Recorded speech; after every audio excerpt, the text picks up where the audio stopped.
Le risque zéro n'existe pas, encore moins en période de reprise épidémique. Pékin l'a bien compris, les Jeux olympiques d'hiver n'y échapperont pas.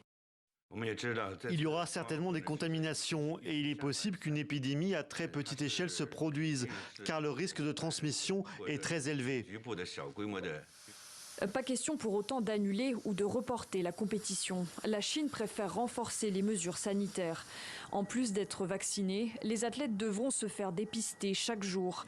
Ceux testés positifs et présentant des symptômes seront envoyés dans des hôpitaux spécialement désignés. Les autres, soumis à une quarantaine sur place. Dans tous les cas, il leur sera impossible de concourir. Les Jeux olympiques et paralympiques d'hiver doivent appliquer fermement les principes et les exigences du gouvernement chinois en matière de prévention et de contrôle des virus.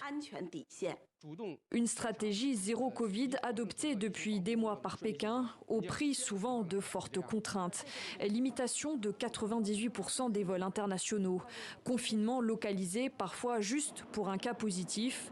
Longue quarantaine à la durée variable et traçage de la population.